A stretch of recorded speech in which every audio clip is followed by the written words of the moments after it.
Hey, everybody, guess what? Grab your goat, grab a sword, because we are talking season of the witch. Because what is today? Today is Wednesday. Today is Witches Movie Coven. Yes, witches talking about witches in movies. Good ones, bad ones, really bad ones. It's going to be tonight. We will see. Wands up or wands down. You guys get to vote with us. So hope you watch Season of the Witch with Nicolas Cage and all sorts of other people. Let us introduce ourselves. I am Patti Negri. I am one of your hosts. You might know me from Ghost Adventures or from The Witching Hour or from here, there, and everywhere. But let me pass this on to my beautiful co-host. Let's start with Courtney. That's me, Courtney Buckley, Ghost Bait on Scared and Alone. And I'm just so happy to be here. We'll see about that and what I have to say. Okay. So happy to be here. I am happy to be here. I may or may not be exhausted from hexing. We'll find out. It's going to be a hex night. Get ready to turn the lights off. Okay, on that, why don't we move over to Heather? Hi, I am Heather Greene. I'm the author of Lights, Camera, Witchcraft, and I have to grab my book again, as always, because I forget. There, oops. Upside down. There it is. Lights, Camera, Witchcraft. It is the critical history of witches and witchcraft in American television and film. I'm a journalist, and I cover all things cult and witchy in media, as well as an editor at Llewellyn Worldwide, working with some wonderful authors who teach me all about other things witchy and witchcraft and occult. Thank you very much. Richard-Lael. I am Richard-Lael. Richard-Lael is one name, not two. If I were just Richard, I would be a... That is correct. I am really easy to find. I am known as the gentleman psychic. I'm a psychic and a medium. I used to be a psychic and a small, but I gained some weight. And what sets me apart from all of the other psychics, they're all doom and gloom or love and light. I'm a happy medium. You may find me sometimes on Ghost Adventures, sometimes at the University of Magicus. You can sometimes find me here in New Orleans, where I do seances here in my home in New Orleans. Also, you can sleep with me if you like. There was a link there. If you want to sleep with me, you can sleep with me right there. I told you I was easy. I told you I was. I do it all the time because I have one right behind me. Thank you. Richard-Lael. All right. No Jason Blonde Locks today. He is busy elsewhere, but we have one of our regular special guests, Thumper Forge. Hand it to you, Thumper. Hello, I am Thumper. I am 3 Jason Menkeys in a trench coat. I am a witch and a Discordian, and the author of the upcoming Chaos Apple Magic and Discordianism for the Postmodern Witch. And instead of a wand tonight, I have a St. Jude candle, because St. Jude is the patron of lost causes, and that felt relevant to the film. Thank you very much. So hopefully, again, you all watch Season of the Witch with Nicolas Cage. But just in case you didn't watch it, Richard-Lael, do you happen to have an unbiased synopsis of this lovely film? And how? Uh-oh. Here's the story about how my life got turned upside down. The story is about an hour and a half too long. Anyway, before I even say that, I will say the story is about these two men who are roommates, and they go on this quest together. And you know that they are roommates because how very much that they have affinity for each other. And they are in service, of course, to the church and God. And they are, of course, Knights Templar, or they're crusaders nonetheless. They are out for the good Christian cause of expelling all witches from Europe. And in doing so, they murder innocent people, as happened frequently. Well, Nicolas Cage feels guilty, and then he and his roommate, and I mean roommate, not boyfriend, decide they're going to leave the service of the church, and they go on their own sort of separate quest, where then they get arrested and then thrown in prison. And then they have to fight for the church once more. And there is a young woman. You've got Nicolas Cage, and you've got a young woman in a cage for the entire film. There she is in the cage. And then they, of course, get a plucky sidekick and a priest named the ball sack.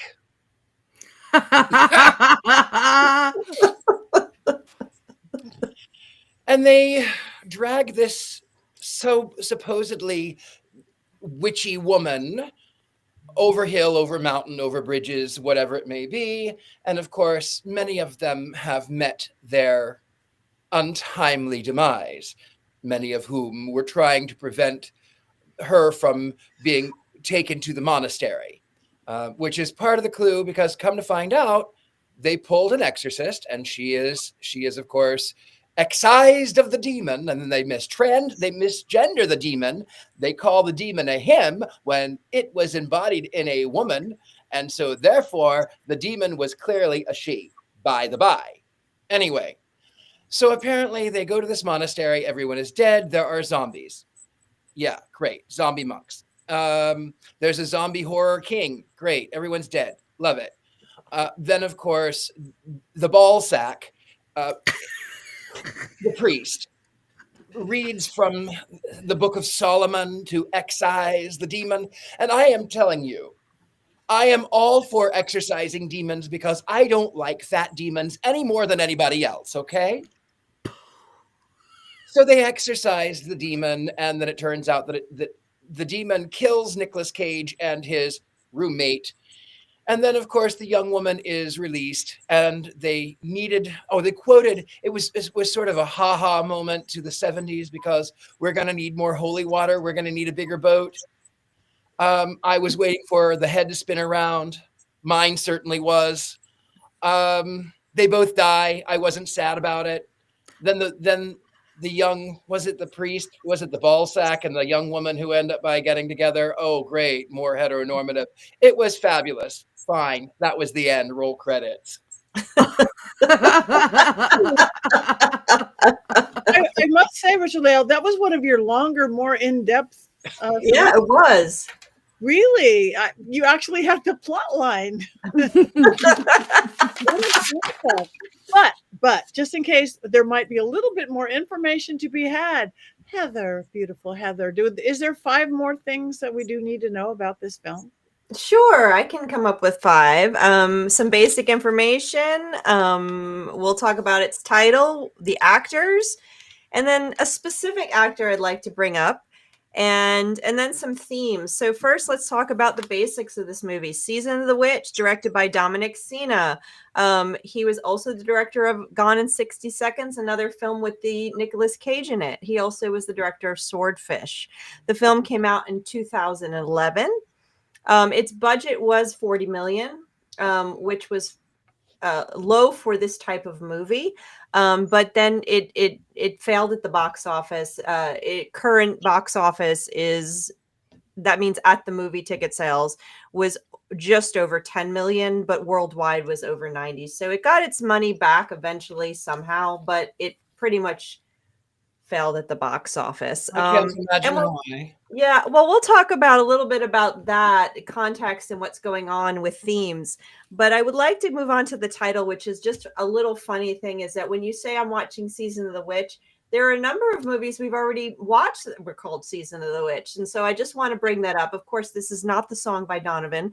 This is not Halloween 3, which we already watched here. It is also Hungry Wives, a 1972 horror movie was renamed Season of the Witch. So there's a lot of Season of the Witch. So if you're going to watch this movie, please make sure you're clear. This is the Nicolas Cage 2011 Season of the Witch, a very common title. Of course, many of us in the witchcraft world know October as the season of the witch. So it is a common phrase to be used. So let's talk about the actors for fun. There's just a few of them I want to point out. We have, of course, Ron Perlman.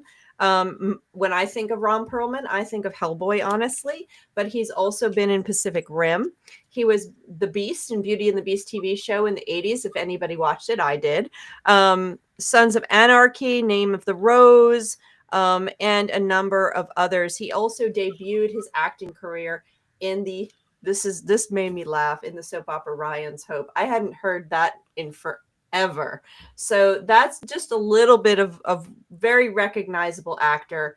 Ron Perlman. The main girl who was possessed by the demon, that is, and I all of a sudden I can't read my handwriting here. Foy. Someone help me with her first name because I can't read my handwriting.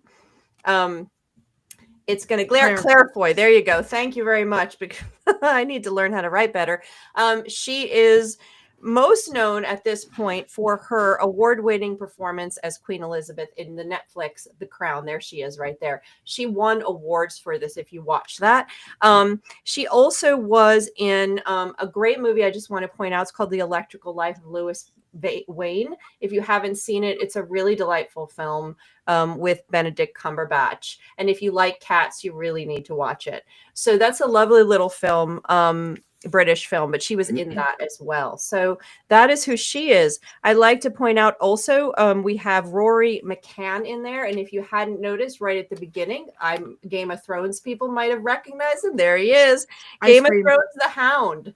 Hard to recognize. He's a little bit younger in this one. Maybe not so much though, because Game of Thrones did start in 2011 as well.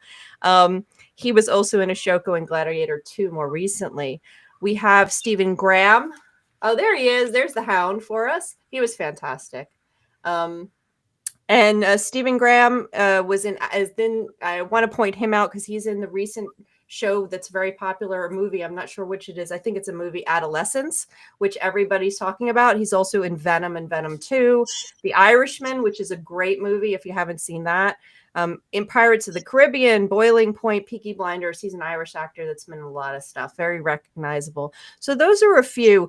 The younger character, Robert Sheehan, he was in Umbrella Academy, if you watched that. So yes, that was Stephen Graham. So those are some of the people. Of course, Nic Cage, hard to not mention him because he is the main character. There he is. He's been in a ton of things. Everybody's got their Nic Cage movie they think of. We can talk about it later when we all go around what our Nic Cage movie is. I do not think of Renfield. That's one of the movies that we've seen him here at. He's also was in Wicker Man 2. I do not think of Nic Cage when I think of Wicker Man 2. But the interesting thing about, first of all, his first movie was Fast Times at Ridgemont High. That might be the movie everybody thinks of. But the interesting thing about him that not everybody knows, he is the nephew of Francis Ford Coppola. So he does have a big Hollywood family connection. But he's been around forever, since Fast Time at Ridgemont High. You know, which my film professors always said was a must-see movie for anybody who likes film.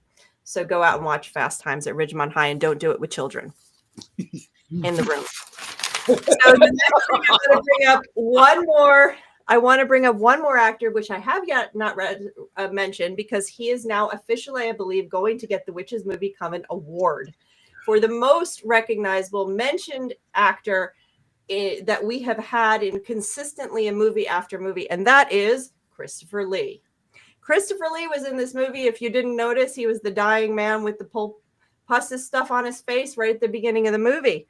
He has been in movies we've reviewed: Wicker Man, Lord of the Rings, Dark Shadows, Sleepy Hollow, Star Wars Attack of the Clones, City of the Dead. He's also in other movies we could: Dracula, Last Unicorn, Corpse Bride, Charlie and the Chocolate Factory. There he is. There's Christopher Lee. This man has been mentioned on this show probably more than any other actor that we have mentioned. I think the last one we've reviewed with him was City of the Dead, which was the older British film when he was young. He died in 2015, so we cannot send him a Black Phillip. Otherwise, I would highly suggest we do. So he is fantastic, and I'm sure we're going to see a lot more of him. Finally, themes. I want to talk about just briefly 2011. This is the start of the interest in witch films. The third round that I talk about in my book. This is the very, very beginning of it. And most of the films at this period of time were historical or fantasy based retellings of stories, fantasy folklore. So this fits into this genre. It's the beginning of also an interest in this medieval style stories. Of course, Game of Thrones starts in 2011. Vikings is 2013. We get a lot of that happening at this time. And historically speaking, when we have historical movies, a lot of these are about witch hunting. And you're going to see that's the theme of witch hunters in a number of films during this period of time. You have The Last Witch Hunter, which we did here. You have Hansel and Gretel Witch Hunters. That's 2013. You have this one.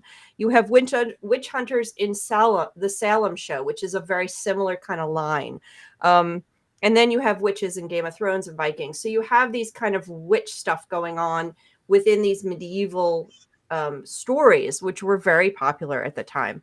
The other interesting thing about this story is that it has a European witch hunting theme, which is not common across the centuries of witch movies. For some reason, when American, well, not for some reason, I know the reason, but for when American filmmakers make stories about witch hunting and witch accusations, they're usually based in Salem. Sorry, Courtney. And the roll of the eyes. They usually are small medieval towns or New England, or they always tie back to our American lore of witches, which is Salem. Very rarely do we have European stuff. We do have a few Joan of Arc movies. Some are good, some are bad over the times. We do have a Macbeth sometimes appears. That's the most consistent. Pit and the Pendulum in the 80s was originally not a witch story, but was made into a European witch story in the 80s in a movie. So we have a few, but it's not necessarily common. So having this story is a little bit different, a little bit of a twist with American accents and British accents and Irish accents, which confuse the whole gamut here. But 2011, again, we have this sort of European, we have this witch hunting medieval storytelling thing going on, and that sort of helps launch us into the witch period, which begins about 2011, 2012. What period? I hear you. I got you there. And then finally, the other big theme here is that during this period of time, witches were not necessarily created as we had the fantasy witch stuff going on with the fairy tales. But witches in these kind of stories, the witch hunting movies, were usually turned into some kind of demonic monster. If you think of Hansel and Gretel witch hunters, there's these beautiful women, and then they turn into these grotesque monster-like figures. And that's a really interesting transition of the way Hollywood represents witches. And I talk all about the monstrous feminine and the monstrous witch in the book in this chapter and how that plays out for this period. So it fits into exactly what's going on. It's very derivative. It's very much pulling everything we know and using it to create this story. So there you go. Thanks, Nicolas Cage. Yeah, thanks a lot. There he is. I'm going to say it right now. I'm just going to say it. My favorite Nicolas Cage movie, although there's a lot of fun ones, is a recent movie called The Unbearable Weight of Massive Talent. Yes. What was it? The Unbearable Massive Talent. The Unbearable Weight of Massive Talent. The Unbearable Weight of Massive Talent is fantastic. So please go watch that if you haven't seen that Nicolas Cage movie. Go ahead, Courtney. That's my Nicolas Cage movie. Yay! But it's my only Nicolas Cage movie because I hate Nicolas Cage. Oh my God. I know. Texting. Yes, Patty's I know. texting. I know. But in that movie, oh my God. And I can never remember the name of it either. So I say in the movie that he played himself because he plays himself. And it's so funny because him and Pedro Pascal, it's the subtlety of the faces that they make at each other that makes the movie funny. It's not even anything. It's like the way that they act with their eyes alone is hilarious. It's brilliant. It's the so movie good. is brilliant acting. You want to see brilliant acting? Watch the movie. Yeah. How can you hate Nicolas Cage? Because he I'm not annoys me. either. What's to hate? What is not to hate? His I can't stand his ridiculous accent voice, and I can't stand his face. his voice, the way he talks. Hate? No. Ugh. Oh my God, he's such a character. I've always loved him. not always the best movie choices, I must say, but there's just something about him. I understand why he's the star he is. I understand why he gets as many movies as he does. There's something about him that draws. I mean, I didn't fall asleep, and it was because of Nicolas Cage. It's like he's cute, and he's cute in a quirky way. He's not like the leading man that. Oh, I'm going to hex you, Courtney. And all right. Oh my goodness. No. I receive it. I'll receive it. Okay, What's your favorite? What's your Nicolas Cage movie then? What's your favorite? Favorite? It's hard for me as a Libra to pick one over the other, but I really like Leaving Las Vegas because it's again so different and weird and out there. Yeah. Yeah, and he won the Academy Award for that one. So. Did he? Oh, there you go. So he was a good actor. See, Courtney. I liked Face Off. I think I liked Face Off, but I can't help but look at Nicolas Cage and think Left Behind, the series, and I can't help but get angry. So I can't because he played a pilot, I think, and that's some religious trauma. So yeah, no, I can't. I wanted to mention who was it? Someone asked if they did the drown and hanging of witches. Yes, they did that, and burning as well in Europe. Not in Salem. No, my favorite thing about that actually, and they talked about it in this movie, was I actually this should come as no surprise to anybody. For an 8th grade history project, I made a poster board of all the ways that they questioned people for witchcraft in Europe in medieval times. And one thing that they talked about was wrapping them in a sheet with rocks and throwing them in the river in a body of water. So this is something that I talk about on my tours a lot too. So they would wrap them in a sheet with rocks, put them in the water. If they sank and drowned and died, they were human.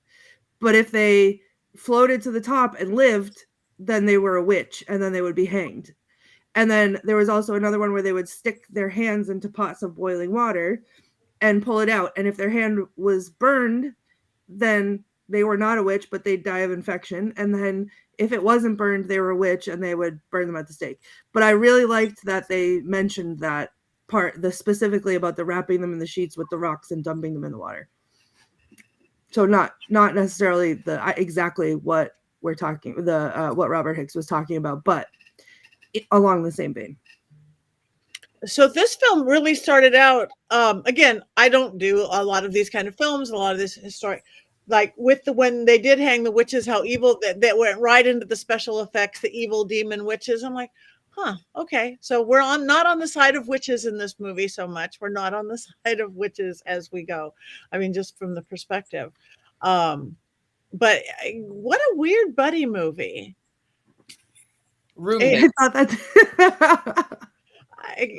the relationship it was like, it felt like it was 2011 and not whatever of the Middle Ages. Just their whole way of being, the way they spoke to each other.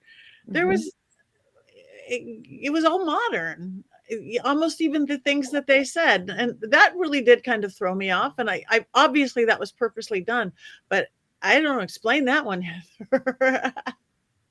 Not good writing. Yeah, it was mixed in with some attempts at like Shakespearean something. Like there was points where they said stuff to each other. I'm like, modern or not modern? You gotta pick your pick a genre.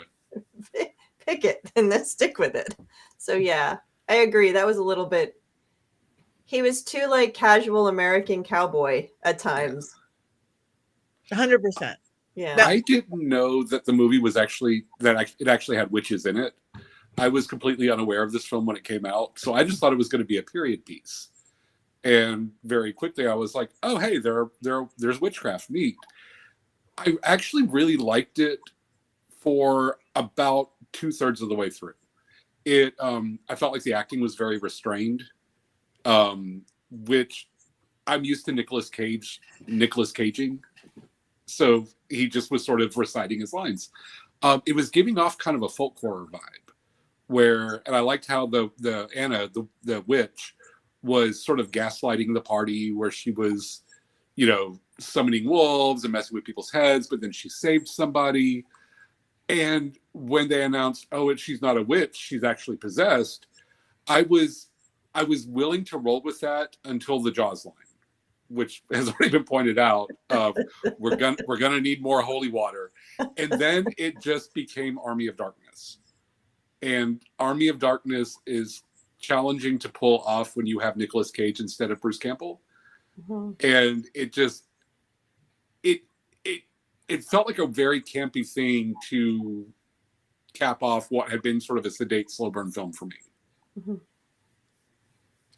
And as soon as they were like, oh, get him in the head, it was like zombie tropes, but they were also demons. It was a lot thrown in that didn't balance well with the rest of the film. That said, my Nicolas Cage film is Color Out of Space. That one. It's a truly bizarre film. There is a witch in it randomly for no reason. But it's just, they just kind of just shook him up and turned him loose, and he Nicolas Caged very hard in that film, and I really appreciate it. No more wolf killing. I've seen more people being cruel to animals since we've been doing this witches movie, Kevin, because I don't watch these films. It's like, I don't care if they're demon possessed wolves. They just they didn't. I thought of you the whole scene, and I was like trying to evaluate if they were CGI enough that it didn't count, or if you were going to be upset about it. Even though they turned into the little demon face, that was not CGI enough. The beautiful wolf dogs just getting killed. No. I did it, Courtney. I thought of you the whole time. As soon as they said kill the wolves, I was like, oh, should we warn Patti? Yeah. Patti, close your eyes. I did. I saw it coming, and then it kept going and kept going, and then there was more wolves, and then there was more wolves, and then do wolves really go in that big of packs? I don't think so. Right. So I have some notes. As I said, I am not a Nicolas Cage fan. So when this movie was put up as the movie we're going to watch this week, I had a sinking feeling in my stomach that it was not going to go well, and that I was going to have to once again fight against my ADHD to even consume the movie at all. I think maybe because there was such a cacophony of different things going on in this movie that I was able to consume it. So I did watch the whole thing, and I took copious notes. So, the first thing I wrote down is exactly what Patti, what you were just talking about, which is like the way that they were talking to each other. They're getting ready to go to war in the Crusades, and they're like giving this speech about God, and then they look at each other and they're like talking about buying the first round of drinks. And I'm like, this feels like it doesn't fit. So I wrote, why are they talking about buying the round of drinks? So stupid. Then I wrote down after, when he grew a conscience because he killed a woman, and then the other guy's like, well, you pledged your life to God, and I am the voice of God, and he was like, who are you to even say blah blah blah? They're going on about God this and God that, and then the other guy goes, let's get the hell out of here. And I just thought that let's get the hell out of here when they're talking about God and God's voice was wild. Like, what a weird random thing to say. Then to go back to the end, headbutting the demon was wild, and he did not just do it once, he did it several times. Hugging the demon to death, also crazy. The CGI was terrible, but also kind of okay. Like, the werewolves were awful, but like by the time it got to the CGI demon with its weird demon voice, I was like, fine, this is fine. I can deal with this. Having said all that, as I said, my one Nicolas Cage movie was The Unbearable Weight of Massive Talent. And my second Nicolas Cage movie is Season of the Witch, because I loved it. I'm obsessed with this movie. It is one of my new favorite movies, and you're all getting hexed because it was great. I don't care. It was so stupid. But it was like just stupid enough that I was into it.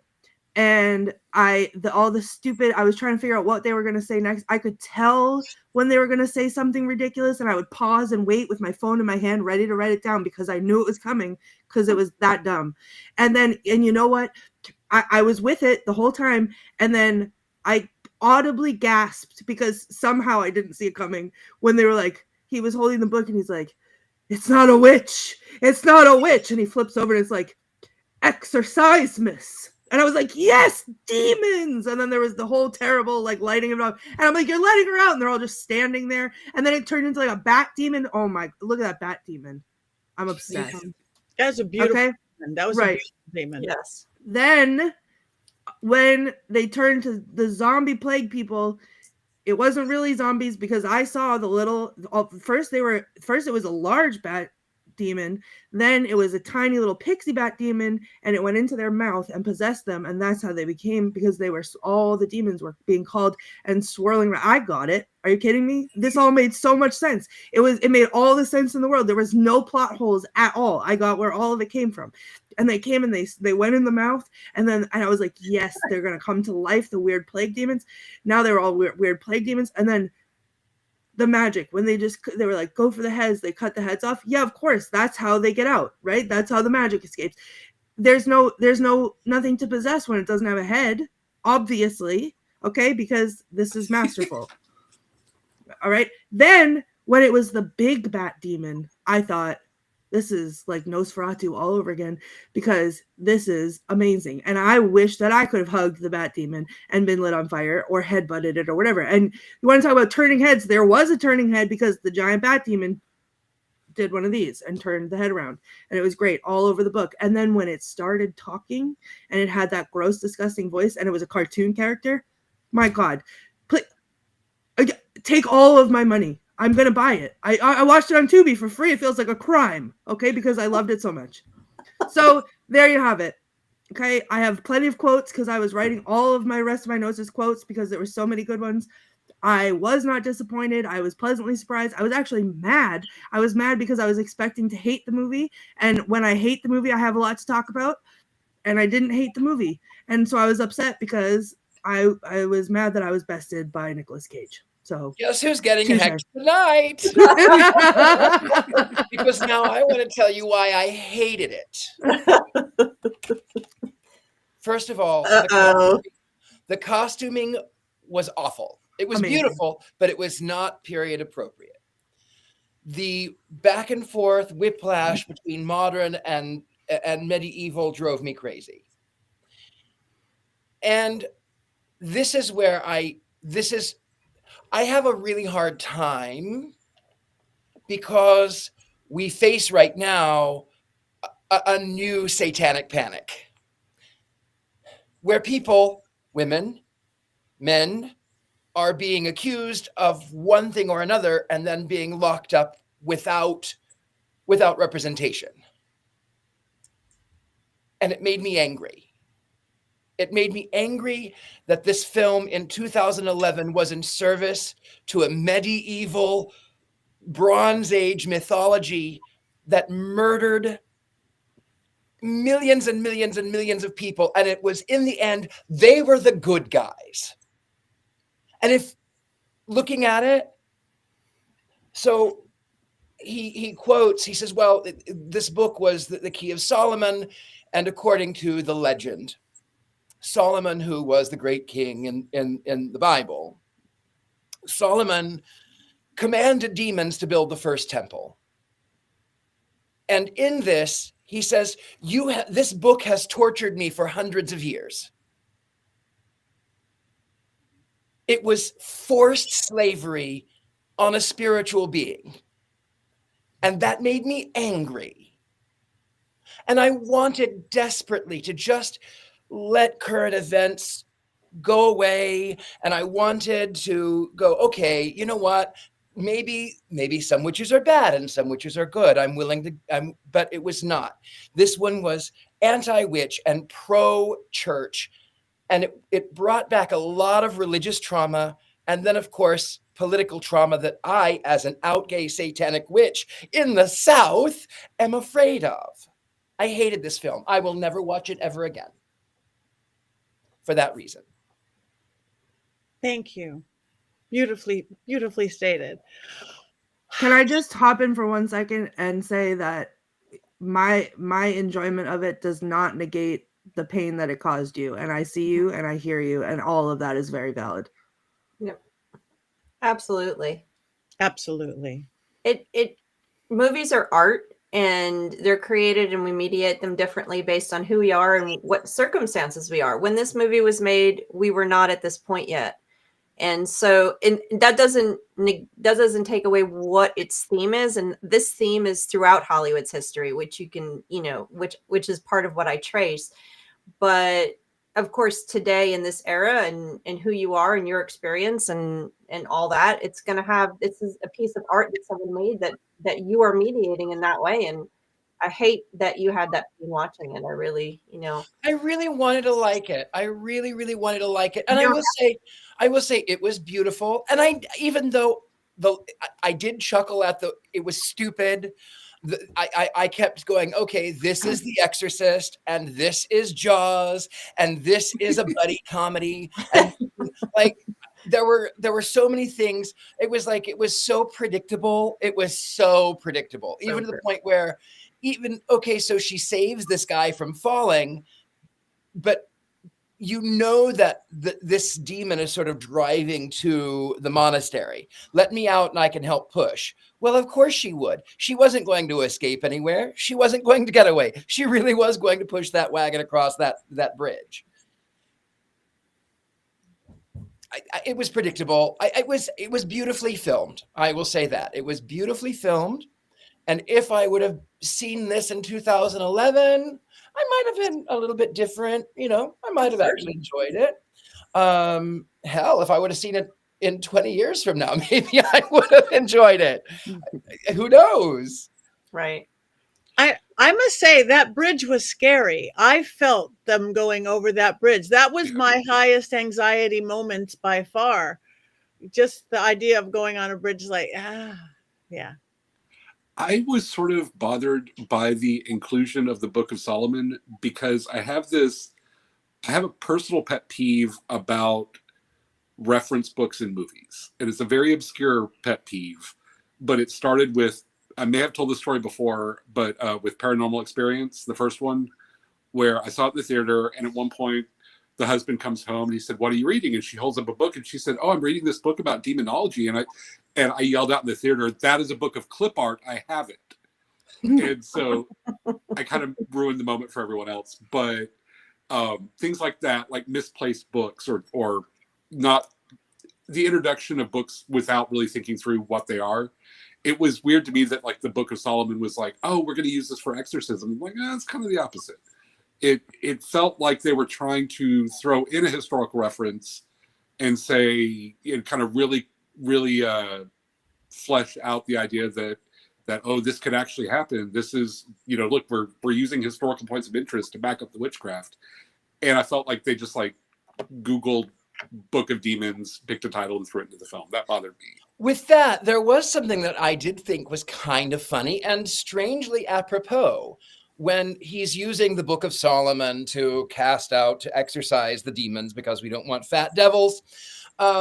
When he's using this book, he says, "Oh, it's not a witch." And he flips past it and he goes to this image of the devil, the beast.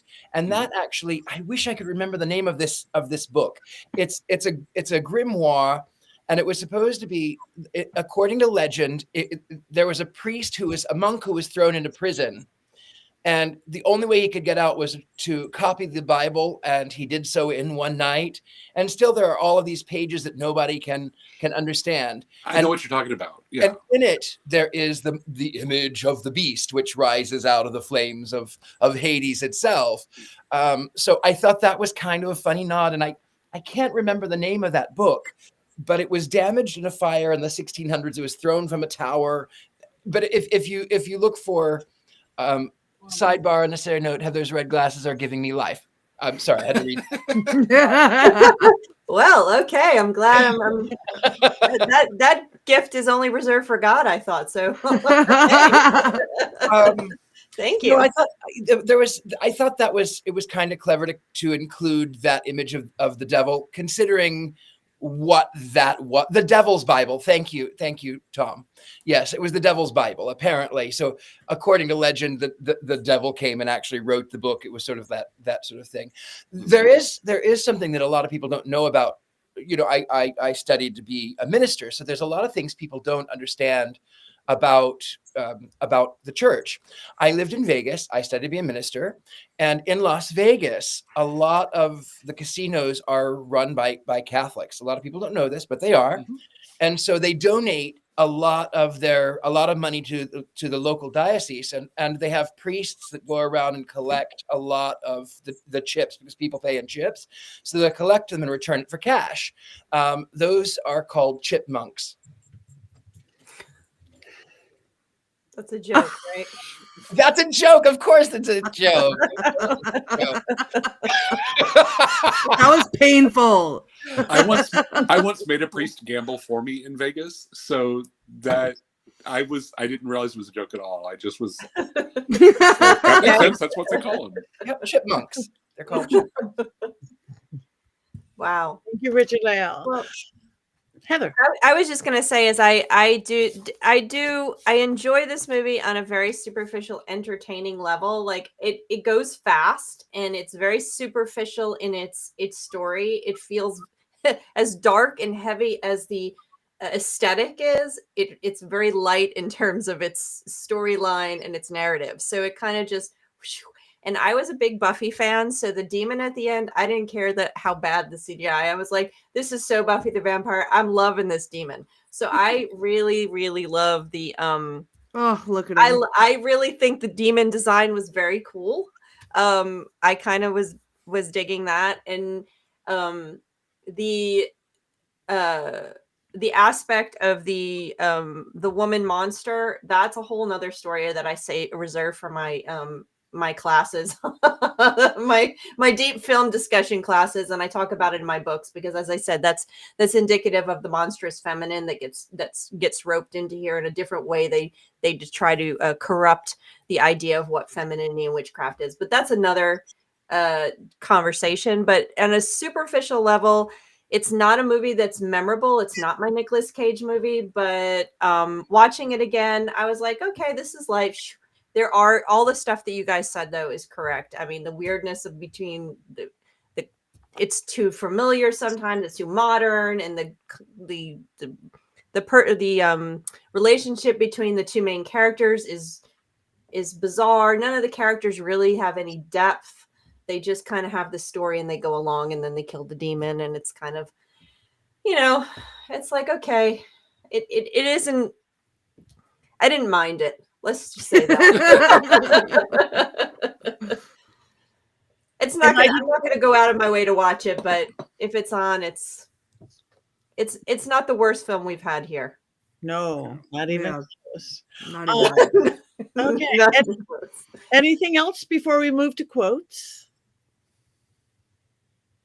Oh, there's a long list of quotes, I think. I know. Allow me to get started. Okay, in the beginning, I forget what the other guy's name was. That was not Nicolas Cage, but his boyfriend. He said, do you ever get the feeling God has too many enemies? And Nicolas Cage said, it's not so easy being his friend either. And I thought that was kind of funny. Okay, I didn't write down who said any of this, and now I forget. So I'm just going to say the quotes. Someone said, keep your souls, let me find a chicken. That was Ron Perlman that said that. Okay. I think Nic Cage said, my vow is to God, not the men who murder in his name. Then they're in the jail, and Ron Perlman says, what is that smell? And Nic Cage says, that would be you. And then after the guy Christopher Lee was in the bed asking them to fight for the church again, and they're back in the dungeon, and Ron Perlman is like quoting Nic Cage, and he says, I serve the church no more. Did you see the priest's face? Looked like someone pissed in his holy water. Nic Cage said, I've seen girls destroy men without lifting a finger. And Ron Perlman said, how many times do we have to go over this? We were in France. Then there was the altar boy that wanted to be a knight, which that was a whole other thing that I thought was adorable. And he was fighting Ron Perlman. He like jumped between the two trees and like did a little tuck and roll. And he was like, Ron Perlman was like, what was that? Stand and fight like a man, you little jackrabbit.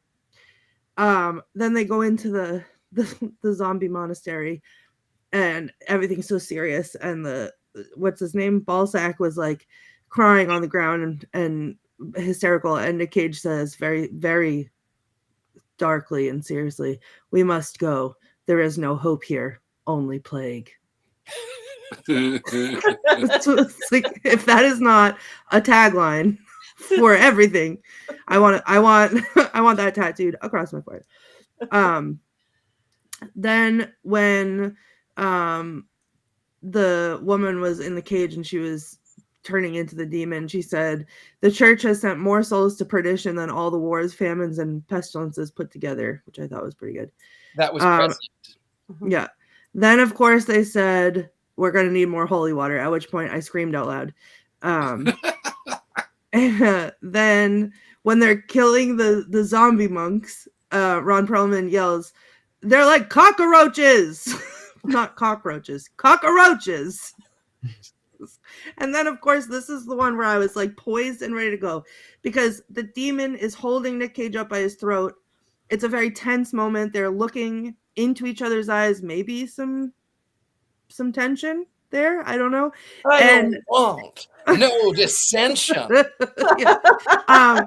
And then I'm waiting for it because you know he's gonna say something. You know there has to be like an epic line. And then Ron Perlman comes up and grabs or like does whatever to the demon, and he goes, "You'll be buying tonight, my friend." And I was like, did we have to call back to the stupid line in the beginning? Like, that was the big line. I was upset. But those were his, I think, dying words, and that was it. And those are my dying quotes. Thank you very much. Now, do we have anybody playing Jason tonight or not? No Mankey movie moment or minute? No, none tonight, unfortunately. No one can do Jason. I mean, I can go on another. I'll reenact the demon scene. I don't know, but Yes, do it. Memorize it already? Yes. Well, what if I found the demon on Hinge? Because I'm just saying, I liked the demon CGI a lot. Okay, well then we could just move on to voting. Wands up or wands down?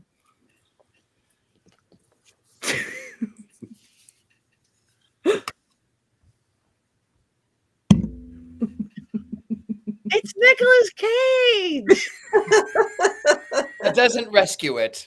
It almost killed it, actually. He's not always in the best films. We got 2 ups, 1 down, and a halfway. Heather's halfway, and that's a 3/4 down. Thumper. Yeah, it was going to be all the way down, but Courtney almost convinced me, but not quite. Oh, okay. Okay, we want all of you guys there in the chat room. Oh, the Plague Doctor masks. Yes, Tabitha, sorry. Oh, yeah, the Plague Doctor mask. That was cool. Wands up, neutral. I love the demons. We got a lot of neutrals going on. Wands up, go Tabitha. Wands up, go Marty. Wands up. We want to reference Richard-Lael and Wolficide. In the reviews that I read, there was so many people that do love this movie. It's really, I thought that was really interesting to see that how many people reviewers actually thought it was, people liked the movie. Really? I just want to point out that I don't love this because I think that it's a good movie. Because I love it because I think it's a terrible movie, and we know how I feel about that. So it was just the right amount of stupid for me to enjoy it. It's not tracks for you. Killing Tree. Nothing could come close except maybe Ouija Shark will. But I love it because it's Nicolas Cage, and it kept my attention. Heather said it. It moved fast. It kept going. Yeah. It did hold my attention. It may not go deep. It may be a weird combination of everything, but it held me, and I didn't fall asleep. So it was up all the way. And Inlet Wands neutral. I like the scenery. Yeah, it was beautiful. It's great. And again, Colin, Wands kind of up for a movie that would be better if it was gone in 60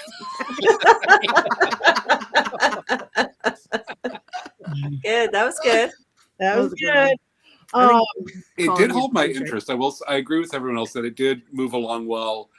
For me, because I'm so used to Nicolas Cage kind of just doing these over the top, eating the scenery kind of performances, And for me, one of the things that held my interest was like I was waiting for a meltdown or something. I was waiting for the end of the Wicker Man of my eyes, there are my eyes. And kind of just not getting that made me get more invested in the film. Yay. It's getting a little higher there, Thumper. It's getting a little higher. If you haven't seen The Unbearable Weight of I haven't. Being famous, Massive talent. Massive talent. You must. Oh my God. It's so good. So my favorite scene, Courtney, and you can tell me if you agree, is when they're high. Yes. Yes. That's like, it's like you can't, there are very few movies that have a scene where two people, which are brilliant scenes where they're either drunk or high and they don't say that much of anything, but it's just the interactions. It's pure, unadulterated, brilliant acting. And Pedro Pascal and Nicolas Cage, they do this scene, and it's just, there's only a couple. The other one that always makes me think of it is from an old movie with Jimmy Stewart, Philadelphia Story, where he interacts with Jimmy Stewart and Cary Grant, which is a brilliant acting. And it's when one of them's drunk, and it's brilliant. It's just such a good scene. So you must see this movie. If you don't like Nicolas Cage, just see this movie. And that's, I think the, sorry. Oh, no. I was just saying, there's a meme that has gone around and people are doing TikTok videos of it. And it's a scene of the two of them in a car looking at each other. That's when they're high. And I had no idea what that movie was from. And so every time it pops up, I'm like, this looks interesting. I just have no idea where to find it. So I have learned something helpful tonight. I'm going to watch it. It is, if you, like, I don't like Nicolas Cage, and this movie works with that because he plays himself in this movie. And he's, like, acting in the beginning like he's trying to get a job, and he can't book a job, and he can't whatever, but he needs the money. And Pedro Pascal is his biggest fan on earth and hires him for his birthday party. But it's like, he's also like, I think it's like a drug cartel, or there's something, and there's like a little brother is, right. But then he thinks that he's in on it too. But he gets to his house, and he's like, Pedro Pascal looks at him the entire movie like he's this movie star, and he can't, like, it's his big, every time he looks at him, he's like, he's a fanboy. He's totally fanboy. And he has a whole room, it's like with all of his things in it. Like, he bought all like the paraphernalia of Nicolas Cage, and so there's like the guns or whatever, and so then they're fighting over the guns. He's like, they're my guns, and then Nicolas Cage's like, no, they're my guns. Like, so funny. And it's so stupid because he plays himself, and he plays himself the way that I see him in all these movies. It's just, you can't. I saw it in the movie theater, I was screaming laughing. It's so funny. Yeah, there's the room with all of his things in it. if you're not a big Nicolas Cage fan, this is a current movie that's very funny. So thank you. It's good. Okay, gotta watch it, on my list. All right. No witches in it, because I only now watch things with witches in. Okay, I'll watch it. So what are we doing next week? Do we know? Hereditary. Get ready, everyone. Yeah. Oh, if you thought you were getting hexed before. Oh, Hereditary. Don't give it away. I don't care. I think I already have. It's on every one of my lists. Every time we've done a list of any kind of favorite anything, it's on the top of my list. So I'll explain why when we talk about it in depth. I have a lot to say about that movie. All right. So before we go, that is Hereditary next week. Everybody watch it. Anybody have anything going on that they want to talk about where people can see you, watch you, listen to you, play with you, any of the above? I have some things. Go ahead. No, you go ahead. Okay.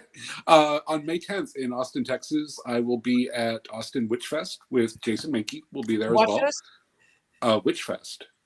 I know. I'd already committed to saying it, but I knew it was coming.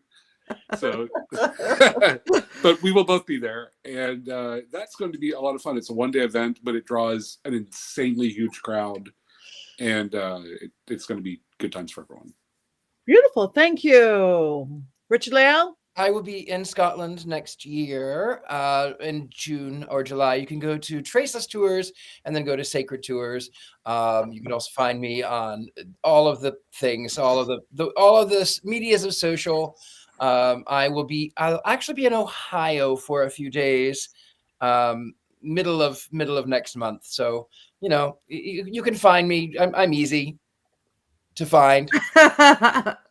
Thank you. Courtney. That's me. Well, you can find me at the Themes on all the socials if you want to play with me. As Patti said, I'm on Twitch where I play horror games some of the time. You can check me out on there. But I will be spending my time shopping on mysterycontrol.com because I don't know if you guys know. Oh, I forgot. I got my orgy shirt and I didn't wear it. All right. Well, I'll wear it next week. But you can get all kinds of beautiful things like this sweatshirt that says, "Wouldst thou like to watch movies deliciously?" Like Bling Phillips, a Black Phillips. I have a cape back here behind me that sits over my chair. A Richard-Lael pillow so you can sleep with him. We're all over mysterycontrol.com, and Mother's Day is coming up, so where better to shop for the mothers in your life? Perfect. Thank you very much. Thank you. Yes, Mystery Control. Heather. And I think you can also get my book there as well, I believe. And eventually there it is. And also eventually Patti's book that's coming up too. That'll be there. So we're very excited about that. I am, let's see what's coming up. Well, we're planning Mystic South, which is mid-July, July 11th through the 13th. So check that out. Come to Atlanta. If you just do decide you are going to come and you're going to stay in the hotel, I recommend you get a hotel room very, very soon because we are running out of space in the hotel. But it is a wonderful event and we are working on that now. And I also just found out I'm going to be on a panel in Atlanta at MomoCon. MomoCon is a pop culture conference. It's kind of like a smaller version of Dragon Con, more anime, but we're going to be talking about Wizard of Oz, and I'm going to be talking about the other animated anime witch movies and TV shows in 2 different panels on, I believe, May 22nd. I'll have more details, but that is coming up in May in Atlanta, MomoCon. So I will be at that for 2 panels. I'm looking forward to that as well. And I think that's all I know at this point. I think that's enough. Thank you. Thumper. Oh, it's still going to be a witch fest. I'm sorry, it was the wolves. The wolves. Never. Okay, me. All right. Yes, my book. I got my galley copy, my doll craft. You can pre-order it now, but it'll be available for everybody in June. Beautiful, beautiful intro by Heather, I must say. Thank you. And this is about both haunted dolls because they're very popular, and magical poppets. Poppets as in poppets, not puppets. And it's so cute. Isn't this cute? This is a little puppet. I'm going to name it. Well, I meant the book. Oh. But also the puppet is also lovely. Yes. The book is very cute, I must say. I'm home next weekend. I'm going to be in Hickory, North Carolina, doing a whole Witchy Patty weekend at Crescent Moon Magical Weekend. Then I'm heading to Vegas. If all you vampire types join me for the Endless Night Vampire Ball. We have 4 nights of seances, balls, fun things. And then one of the chipmunks. And chipmunks. We're going to gamble with the chipmunks. And then one of the big Paracons, I'll be at Penhurst Paracon mid-May and doing all sorts of like celebrity ghost hunts in the dark and cold and wet, asylums of there. And then I'm filming a public thing at Palmer House. So lots on there. So just go to pattinegri.com. All the social medias, you can get to my legitimate social medias. Check out University Magicus. You can get great teachers like myself, like Richard-Lael, the most like affordable occult magic school out there because magic should be for everybody. So check it out. And that's it. And we have 2 minutes left and we're not going to cackle for 2 minutes. Patti, isn't there a TV show that you wanted to talk about? Oh my God. Yes. Not the one I did 2 days ago when you show my very messy house. But now you could get it on streaming if you want to see the scary other side, even though it was not all really me. I mean, it was me, but it was my costume house. They made it look like it was my house. Filthy Fortunes, but all you paranormal people, on the 23rd, the new season of Ghost Adventures is finally starting. Tonight is the first episode, and 1 week from tonight is a really good episode because we went to Winchester Mystery House, which is worth the trip in itself. Sarah Winchester is like 500 bedrooms, stairways that go nowhere, and we had Harry Houdini's one blood remaining relative to do a seance and conjure Houdini, and we got some weird and crazy and fabulous stuff we got to do. We'll see how much is there. Amazing rituals and all sorts of fun things. So that is on the 23rd on Ghost Adventures. I've got some really cool stuff coming out with my YouTubers too. My overnight, a couple amazing things we just did at Suicide Bridge, and then going back to the insanely fabulously haunted Hollywood Women's Club. So on that note, we have one more thing to do. 1, 2, 3. Yeah!